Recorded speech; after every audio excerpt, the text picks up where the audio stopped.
Hello everyone, Richard Lewis here with another video, and this one is going to be about the Counter-Strike matter. I'm sure it's something that you'll have seen, possibly not on the subreddit, of course, but floating around on social media and other subreddits, and that is, of course, I wanted to talk a little bit more about Subroza, the new CLG acquisition. Now, I'm going to start the video with a premise, and if you disagree with the premise, then the video is not going to be for you. And I don't want to antagonize anybody, certainly not this time around, not on this video. I'll happily antagonize people if they deserve it, but certainly not you guys.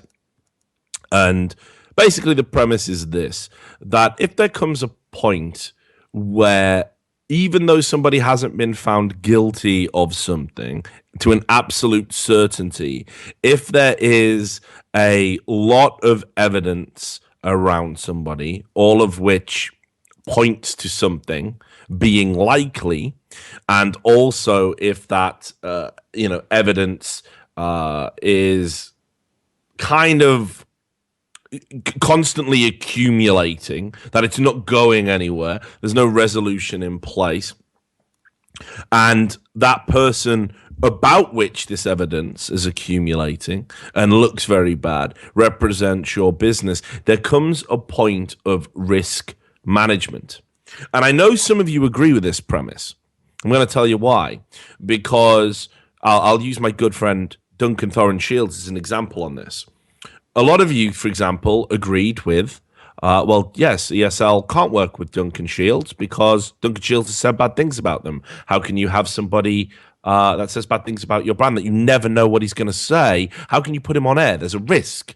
So you agree managing that risk. And I also know that some of you watch this video agree with this premise because when Monte Cristo was told he wouldn't be going to Worlds, some of you, a lot of you, agreed that that was fair. And I don't think it's fair. I believe in meritocracy. But I understand sometimes that risk management is necessary. And this is where Subroza and CLG come in. Since the emergence of a lot of clips of Subroza having a very strange aiming style, having a lot of locks, aim locks as they're called, coming through, crosshair moving onto people. A lot of people in the CS community have become utterly convinced that he cheats. And I've got a video, it's at 152,000 views at the time of recording this, where I basically say you have to give Subroza the benefit of the doubt if you give everyone else the benefit of the doubt. And I stand by that. I do give Subroza the benefit of the doubt. I have to. Before I put my name to him being caught, I have to be 100% certain. I have to put faith in the software, faith in the system. That's what I have to do as a commentator, as a journalist. That's the standard I have to follow. But I don't employ him. So let's take a look at this video. This was somebody went to the effort of slowing down that famous aiming style that we talked about, where basically he was warming up, just testing a few things, and someone went to the effort of slowing it down to a quarter speed. And if you just watch this video, and we'll play it for you while I'm kind of talking over it, what you'll see here is basically a crosshair moving back and forth. And what's interesting is you will notice this exact mechanical movement, or what appears to be a mechanical movement. And it happens repeatedly. It moves to a model, and it shakes left and right. And it shakes left and right. Sounds like the Subroza film. It shakes left and right over the model. And it's like it's pulling on and it's pulling off. And you'll see it do this repeatedly. Now, this happens even when there's misses occurring, when people aren't being hit by this. And a lot of people have said this is proof that it isn't an aim bot or an aim lock or whatever. And they could be right. But certainly this video, this slowed down footage, doesn't look like anyone else's aiming style I've seen. I got to be honest. I think this is a strange style of aiming. I don't know how to explain what he's doing, because for all intents and purposes, he would literally need to be shaking his hand from left to right, because the mouse is a direct representation of what your hand movement is doing. So for it to be moving left and right like this every time it moves over a model, you would have to be doing that with your hand. And I can't think, unless he was trying to come up with some new way to break the netcode or to deliberately handicap himself while playing the game, I can't understand why he would do that. And again, it's very strange. I mean, there's one at 136 where you see quick snap onto two heads instantly, both instant headshots, and it's an aim style like no other. And certainly, I've watched other people that you would consider to have crisp aim, where they move between models. I watched a video of Scream on the same map. And we've looked at that and we slowed it down, and it doesn't have that left to right kind of lateral movement. So certainly that looks strange. Okay, I think we can all agree that it's strange. We don't need to say he's cheating. We can just say that's a very strange style of aiming and a very strange crosshair movement after each kill. I think that's reasonable. I think that's a reasonable assertion. Now, what also happened while all of this discussion about the VODs were going on, somebody had, we all know, we talked about it on the previous video, somebody had found that he had access to a cheating account. He created an account on a cheating forum, basically, for another game, supposedly, and he had logged into that and, wanted to, maybe get some cheats, sell an account or something, but it was on a well-known cheating forum whose name I will not mention, just in case this is allowed on the Global Offensive subreddit. It would be removed on the grounds that I'd be advertising cheats.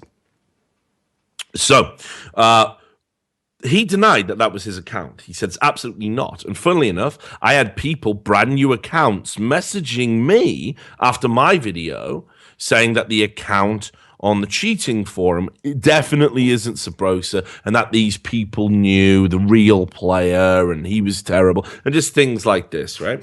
So again, that was all a bit weird.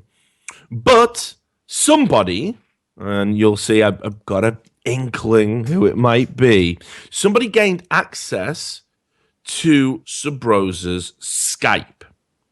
And they did this by finding a password dump from that cheat forum, using the password from the cheat forum, and it logged into that Skype. Huge coincidence, given that Subroza has denied that account is even his on the cheating forum. Now, it was also communicated to me directly, I think via logs, that the password was just a random string. It wasn't a word. It wasn't password 123. It was a random string of characters. It was a very secure password. So the chances of Subroza's Skype having the same password as this account he claims isn't his on a well-known cheating forum, having the same password, are just infinitesimal.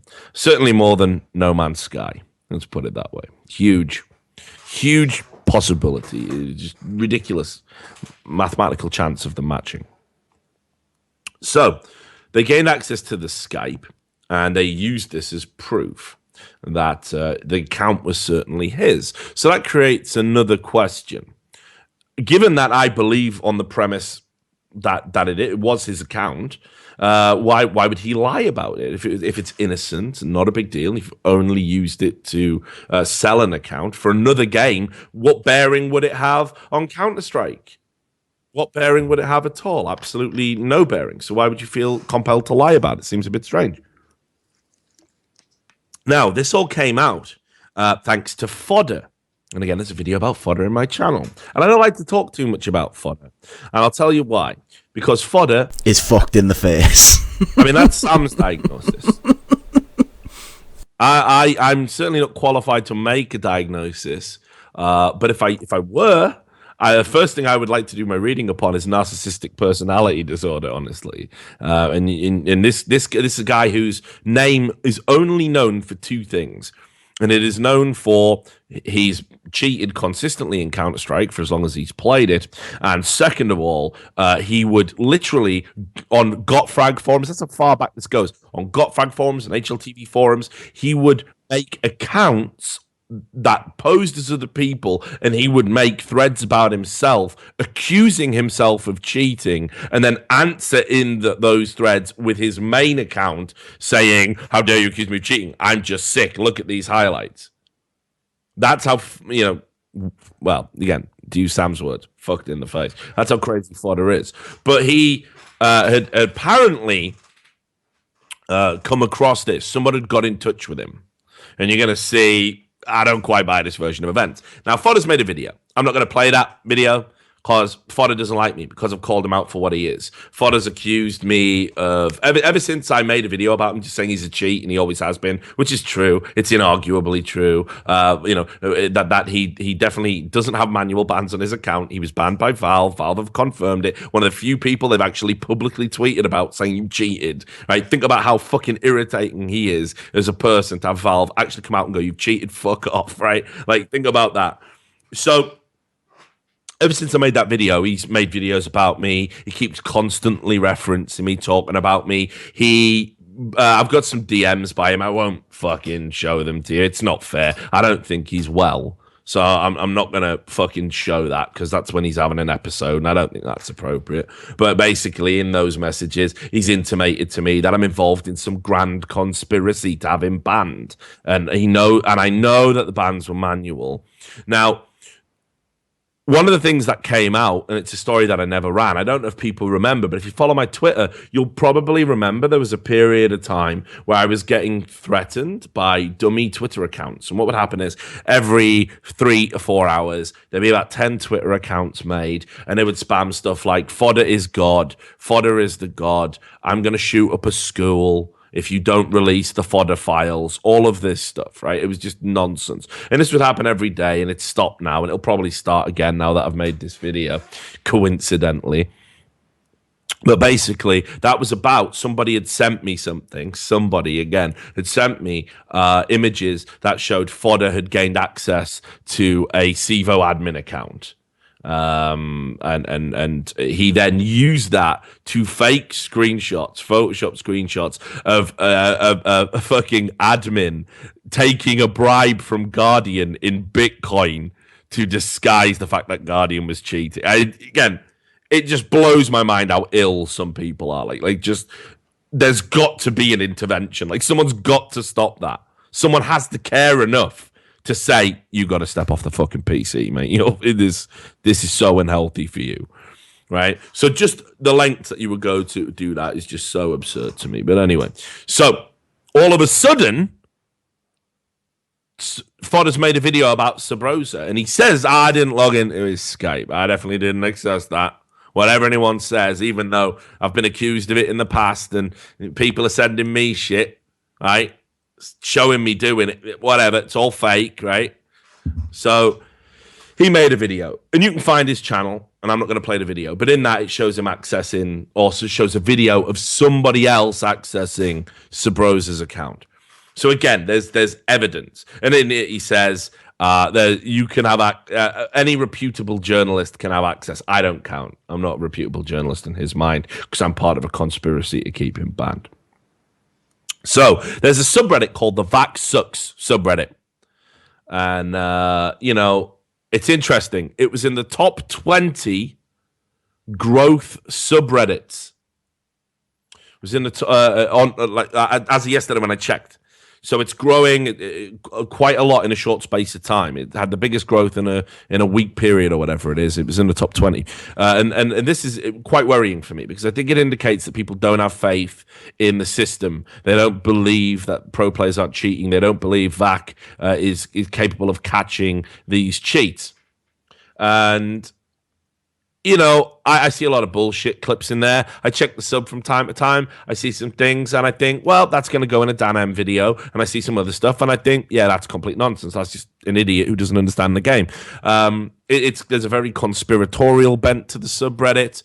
But, you know, ultimately, I understand its function. I understand what it's trying to do. They've linked to my videos. And thanks very much, you know, for doing that. But ultimately, they definitely need to whittle down some of the crazies because that isn't going to help with the cheating issue. So, an account is created called Subexposed. SUBEXP0SED. And it's a throwaway account. And this is 10 days ago. And this is the guy who supposedly compromised Subroza's Skype. And he goes, hi, I'm the guy who compromised Subroza's Skype account, his unknown cheats account. Post any questions below. Here's proof it's me. Go to 626 in Fodder's video. And he links to Fodder's video. And in it, there's a few, questions and answers. And it says, why didn't you go to Richard Lewis? And this is how I know that Subexposed is Fodder. Because there's no way there's a random other guy who accesses people's Skype accounts and does stuff. There's no way another random guy out there is basically fucking gonna have a hate boner for me. You know, I've covered a lot of hacking in my time. People forget I'm a tech journalist. I don't just do esports. I've covered a lot of hacking. I've talked with a lot of hackers. I've interviewed hackers. I've nervously added people from big hacking groups on Skype thinking this is it. This is where I get wrecked, right? But I've trusted in them and I've always tried to give even fair coverage to them. So I don't think there's a chance that there's another fucking guy out there who has a mad hate boner for me and my journalism. I think it's highly unlikely. But in it at the top there, he goes, why didn't you give it to Richard Lewis? And he goes, oh, well, I gave it to Fodder because he's exposed a person from CLG before. And I decided that since he's done it before, he'd be interested in helping me expose Subroza, the most nonsense motive ever for somebody wanting to make a video. And he goes, also, I think it's pretty clear why my account is new. Yeah, because you're Fodder. And you made a throwaway account. And then it goes, why does it matter if it was a member of CLG exposed? It definitely doesn't. RL will be the best way to convey to a larger audience what you found. And he goes, Fodder helped me expose Subroza. Richard Lewis would never do that. I mean, I don't know. Do I expose people for doing bad things? I thought I did. Turns out I don't. RL would never do that. He just takes what people give him and makes videos about it. Well, yeah, I do that too. But I've definitely been active in digging into stuff. If somebody gives me a lead, I'll take it to as far as I possibly can, always. So that's nonsense. And again, anyone can vouch for that. You know, if you think there's something going on and it's wrong, all you have to do is point me in the right direction. I'll do the legwork, and I dig for fun. That's what I do in my spare time. I dig into things. I read documents. I look at ownership transfer. You know, it's a shit hobby. You know, that's why my house lacks a woman's touch. So anyway, he made this. He made this AMA, and again, that suggests to me quite heavily that Fodder did indeed, gain access to the account. Now, obviously, logging into someone's Skype account, even with a password that's been obtained through, one of those database dumps. And he tries to make him sound like a fucking elite level hacker. He says, I didn't use leaked source. I've got my own personal collection of databases and all. So obviously, leaked source is the big place to go if you want to gain access to people's accounts. One of the reasons that a lot of pros have been having their Skype hacked or whatever is due to this leaked source, had a big dump of things like XSplit, other games, RuneScape accounts, shit like this. So people use multiple passwords use the same password for multiple things, I should say, multiple accounts, and you get caught and you get fucked.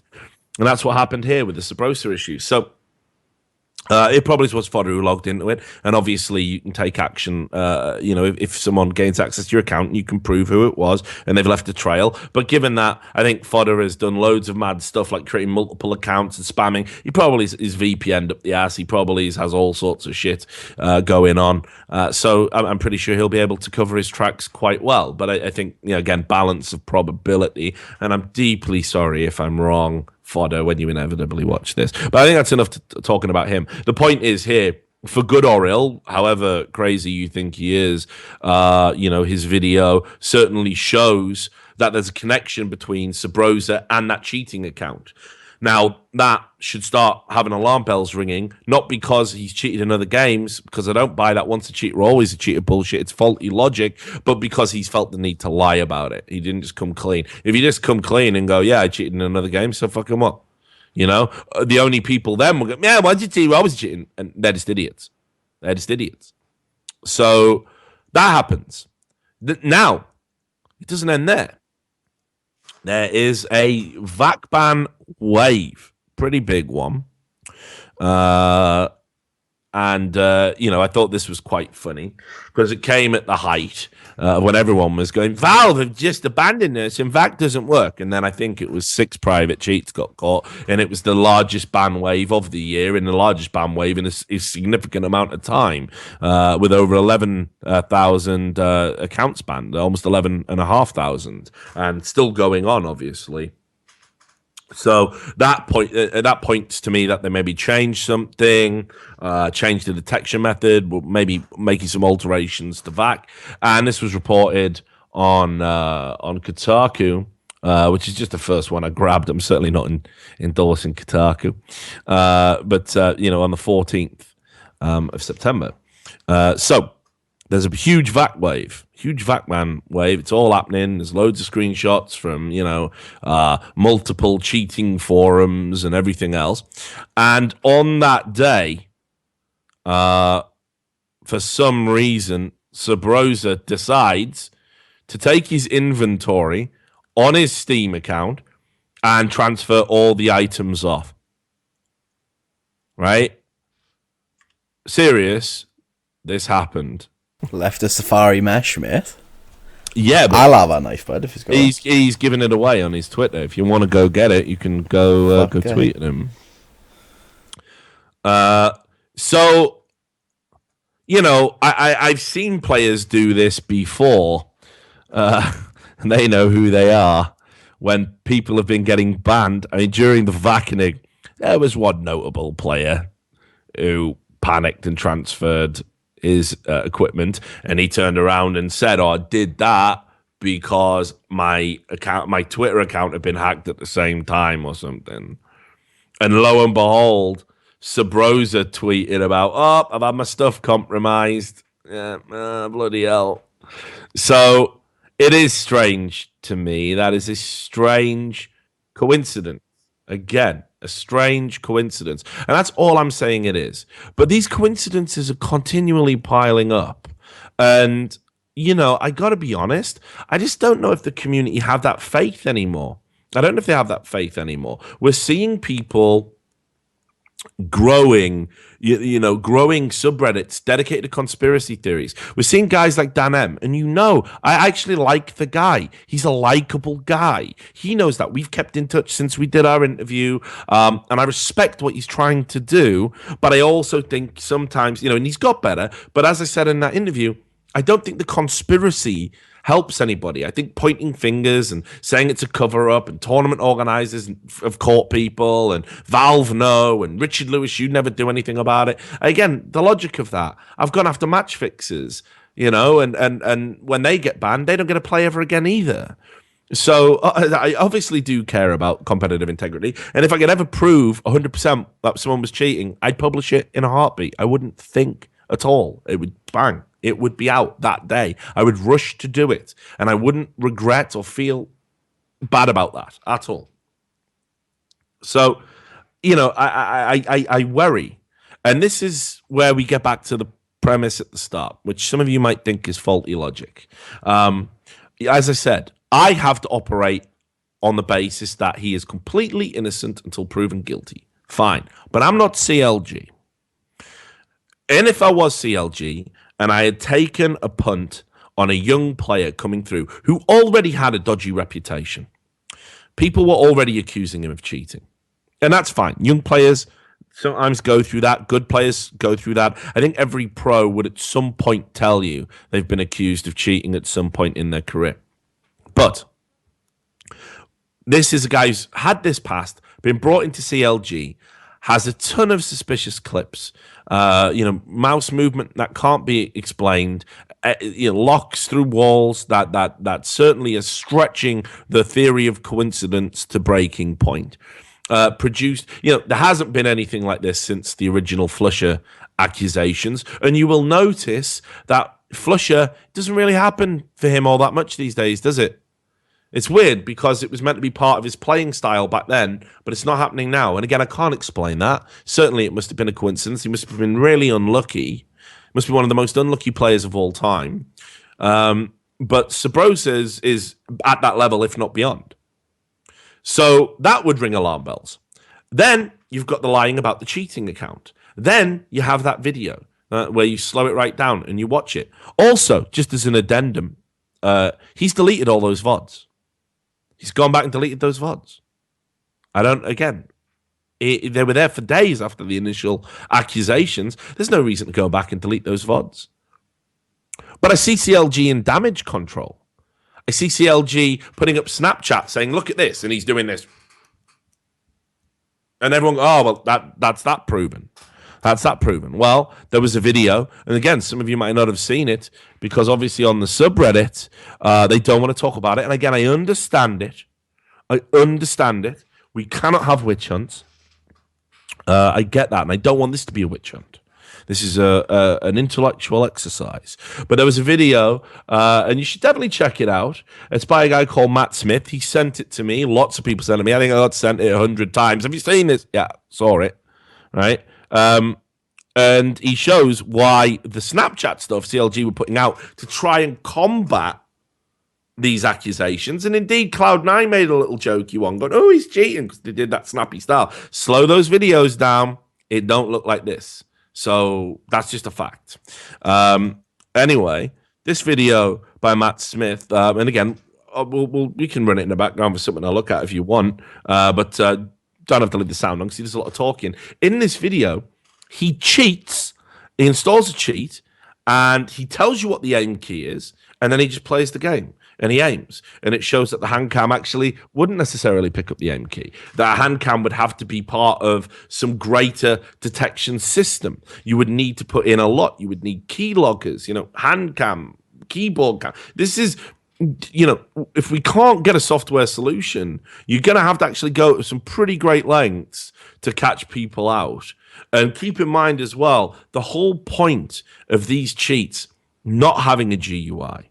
The whole point of these cheats not having a HUD, the whole point of them being as small and discreet as possible, and even now mirroring human movement with curves, is that they're meant to be used at LAN, which is scary because LAN should be sacred. So this guy puts this video out there, and he's correct. He's absolutely correct in his assertion that a hand cam won't work.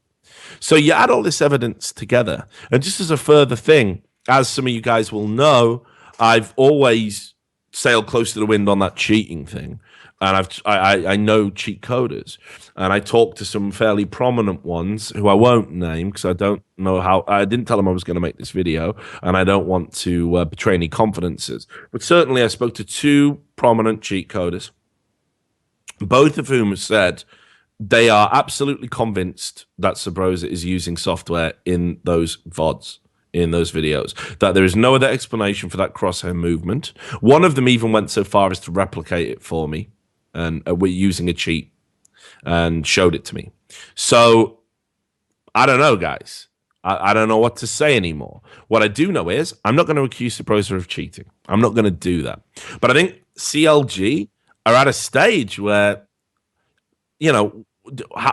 how fair would it be for everybody in the team if all along with all this public pressure, all this scrutiny, all this questionable, I don't want to use the term evidence, but certainly questionable incidents, how fair would it be on them if he then gets caught? They're going to get tarnished with a brush. It's going to undermine any achievements they have. It's something to be very considerate about. And that's the risk management element.